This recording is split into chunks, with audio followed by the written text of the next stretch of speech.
Welcome to Your Voice. My name is Deborah O'Rell. I am with Tuckner Sipser, an employment discrimination law firm, and this is our webcast. Your Voice, this is where I interview transformational women who use their experience and their voices to help enhance women's opportunities and experiences in the workplace. So we cover a range of topics. And today I'm very excited, honest to God, because I even said it to her already, to be interviewing Jaime-Alexis Fowler. She has created a company called Empower Work.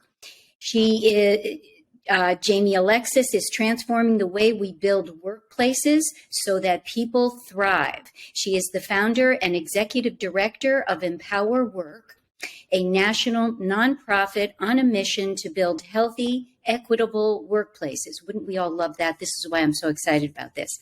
Empower Work provides a crisis text line for workers, builds skills through training, and transforms practices through data and storytelling. She's a seasoned leader with a track record of building agile, high-performing, healthy teams. She's led marketing at the 100 million NGO Pathfinder International, run operations for a national post-abortion counseling nonprofit, scaled marketing at Code for America, and launched an investigative newsroom at Common Sense Media.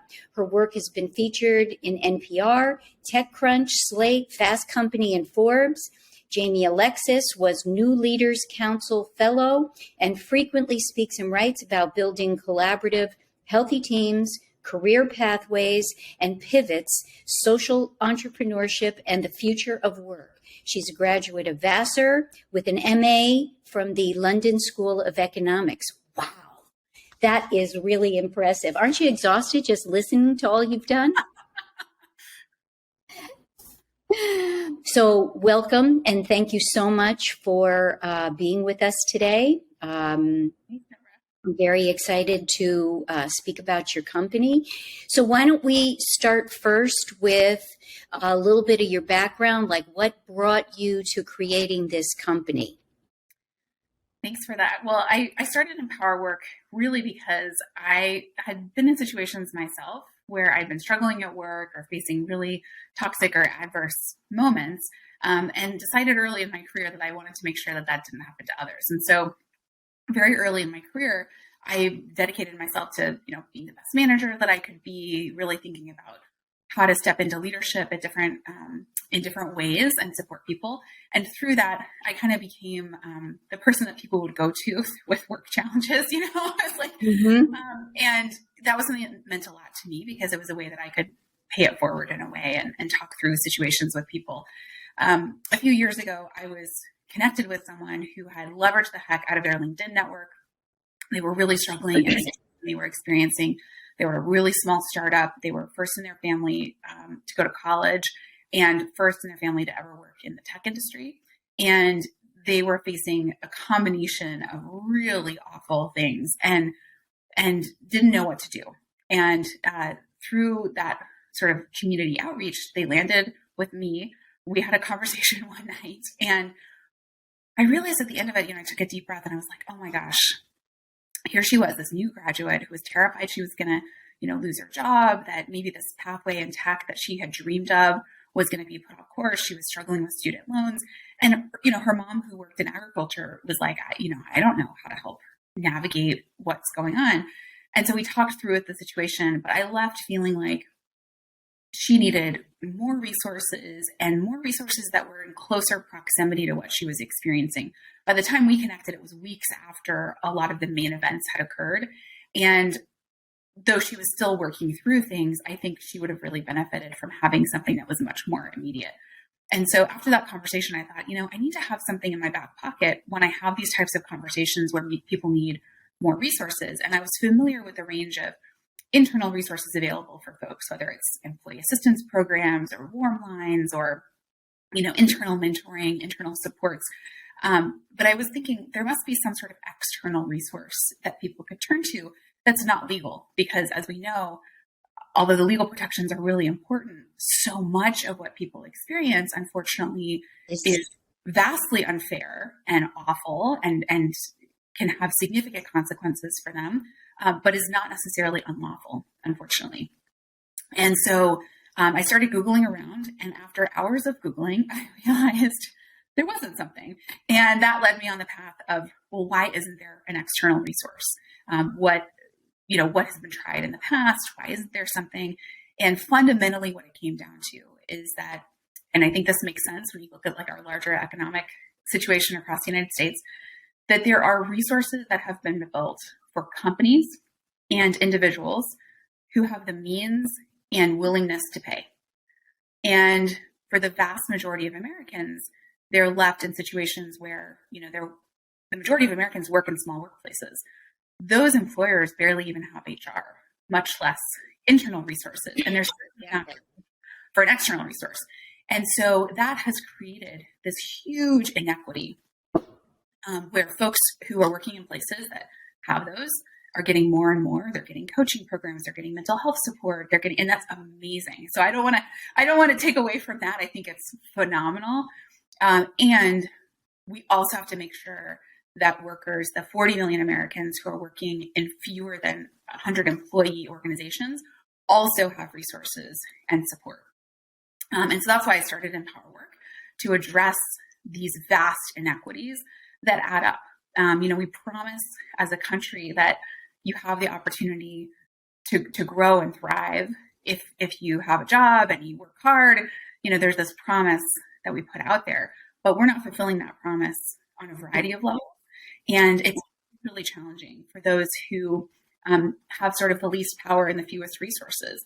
And so women of color, people with disabilities, folks who are less represented, more isolated in their workplaces, not only disproportionately experience toxic and adverse situations, bullying, harassment, discrimination, they also disproportionately lack access to resources. And so at Empower Work, we're trying to change that. Mm-hmm. Okay, so now into the nitty gritty. So you want to help and you wanted to provide resources. Like, what were the first steps you took to make it happen? Like, you didn't just start answering phone calls. No. First, well, I started with very deep user research. So the first question was, why does a service like this not exist? And then what do people need when they're facing this? Because there's been a lot of research about the negative financial and emotional outcomes when folks experience toxic workplaces. And, there's a ton of academic research and it all points to these are bad and the outcomes are bad. But in terms of what would help with that intervention, there's been less research.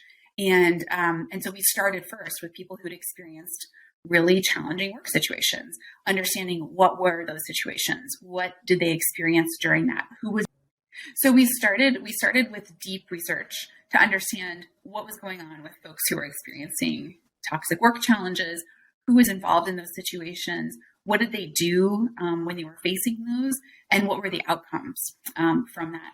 And so that was really the beginning of what wasn't even an idea for Empower Work. I didn't set out to start an organization. I set out to try to figure out, how do we improve outcomes for people when they're facing something that's livelihood threatening. And so through that research, what we saw was that folks wanted something that was immediate, that was confidential, that was separate from their employer, and probably most importantly, that addressed both the emotional complexity of what was going on. Like, if you're terrified you're going to lose your job and you can't pay rent, you need to have some sort of acknowledgement of what's happening there and support around that. And then tactical support. So many people would say, I can text a friend from the bathroom and they can tell me, oh, this really stinks.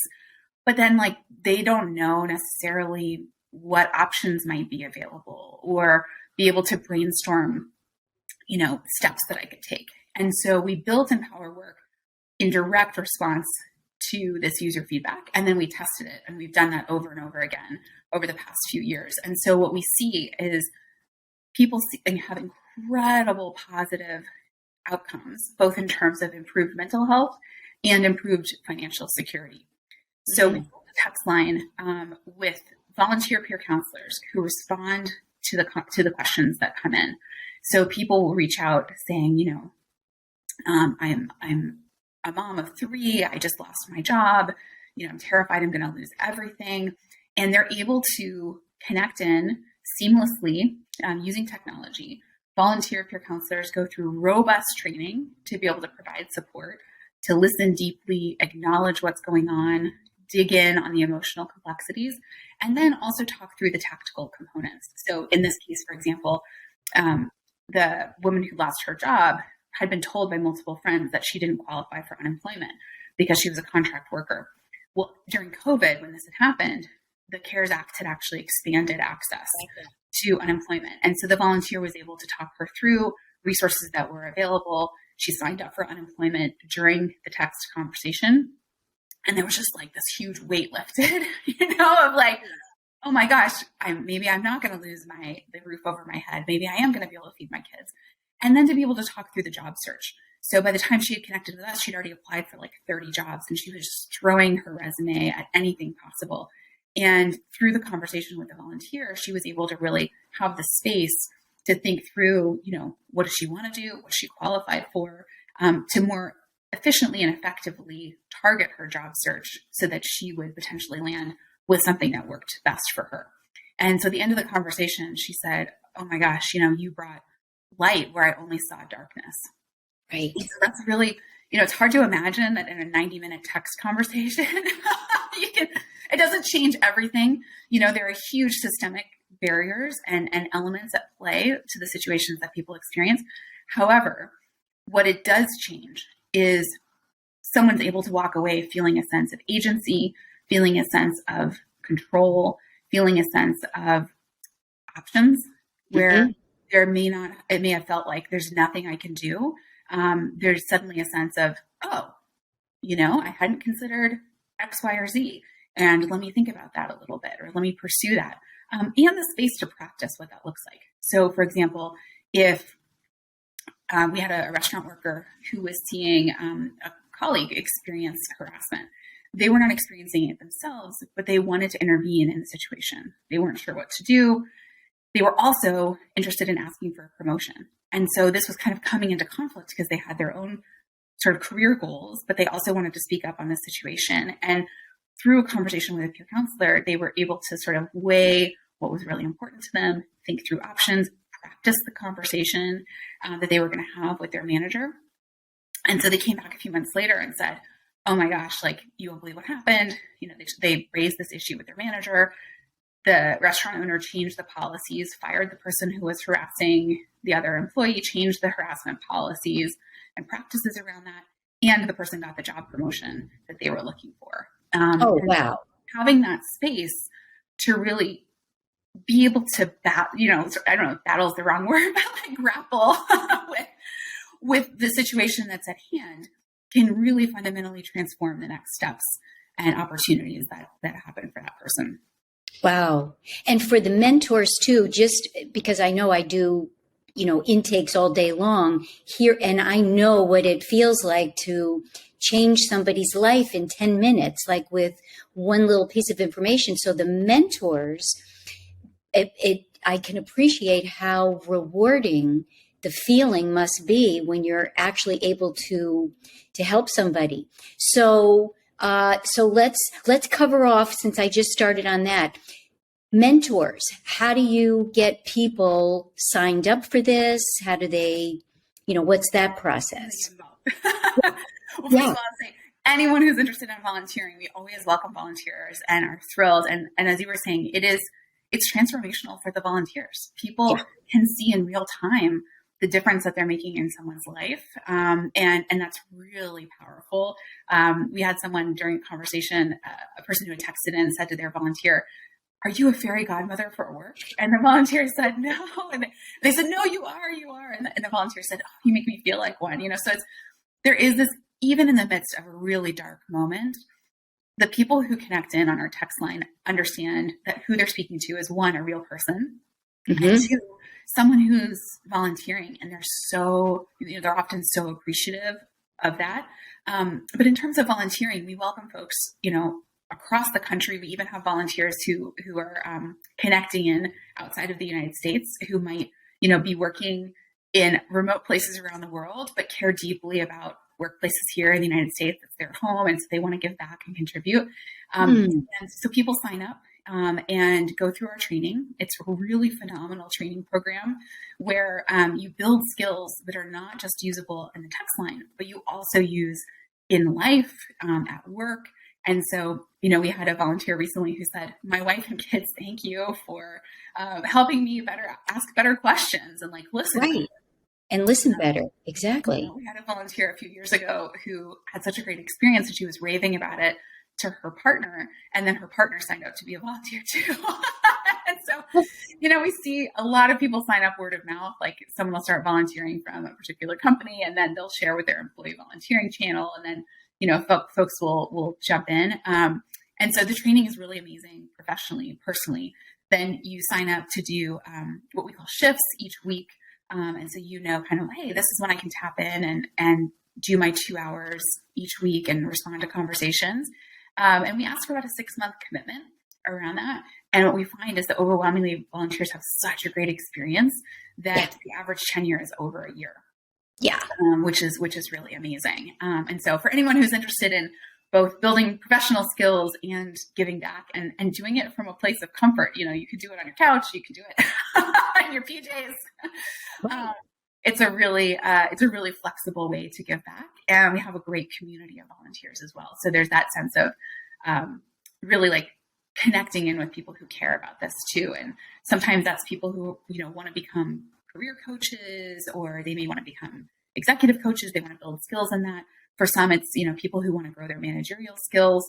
And one of the things we found that's beneficial is that the training really suits wherever you are. If you're earlier in your career and you want to build those skills, if you're further along in your career and you want to hone or deepen those skills, it really meets people where they are in terms of growing. Excellent. I just even know, I call it, BC, before COVID, we used to have a very robust internship, where women's rights in the workplace. So everybody, wants that, whether they're in law school or not. And, we give a level of training that we get reviews online like, this was the best internship, because it truly is information that you take out and impart all these other areas in your life. So again, another reason why I was so, when I found your website, so resonating with what you're doing. Okay, so that's how you get volunteers. And I would imagine once somebody has been on the receiving end of the text, that they then want to give back, and they become, evangelists and mentors to others, right? Yes, we see, we have sometimes in the midst of a conversation, someone will say, this is so amazing. I just texted the Empower Work number to 3 friends, we ask, we're a learning organization, so we're constantly asking for feedback from our volunteers, the folks who text the line. And kind of funnily enough, the number one piece of feedback that we hear from folks who connect in is share this with more people. It's like, they just want more people to know about us. And so it's amazing when we have that kind of word of mouth. Exactly. So now I was thinking it might be helpful to get some more specifics, like for people listening, more examples of how you do help. So an example, my boss does not respect me. I'm not heard. I feel I'm, put to the sidelines. I'm not given those kinds of opportunities. What would be suggestions, or how would you coach somebody? Yeah. So what we do is start with deep listening to understand what's going on with someone. And so, sometimes people have a lot to their situation. There can be a lot of complexities to what's going on. And I think that's one of the challenges with some of the online advice that's, written in a blog or something like that, is that it's sort of oh, here are your 3 steps you can do to tackle this. Well, those 3 steps may not apply if you're in a really small workplace with fewer than 10 people, or you live in a remote rural community where you don't have other jobs. You can't just walk away from your job because to do that means you'd have to move or, leave your industry or whatever. And so what we do is really listen, ask deep questions to understand what's at stake for the person. So, for example, I think a lot of people default if someone's experiencing harassment or discrimination or something that's really terrible. They're like, well, just leave your job. Well, or go to the media or, talk to a lawyer. There are these kind of default places to go. And for each one of those options, there are aspects of evaluation for the individual. So, if someone decides to take legal action, which some people do, there are aspects of that. It can be hard. It can be a lonely journey. It can take a real toll around that experience. In fact, one of our board members is publicly in the midst of a suit right now with her former employer. And she said, this is not something that I would necessarily recommend for everybody. Like, I'm in a position of privilege. I have the opportunity to pursue this because I know that it's wrong. And, and I'm in a situation where I can follow through with this, but that's not the case with everybody, And so we have situations where someone's like, look, I just need to get this amount of pay to get out of the situation. I need to find a job in my next job.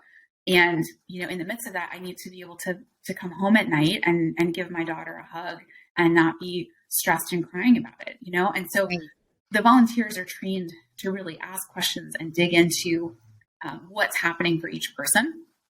And then once they do that, they can then talk through, okay, what do you ideally want to see happen in this situation? And so going back to that example I just mentioned, like, sometimes people are like, ideally what I want to have happen is like to not be crying when I give my daughter a hug or to be able to sleep at night. And sometimes it is like, I want to see this person fired.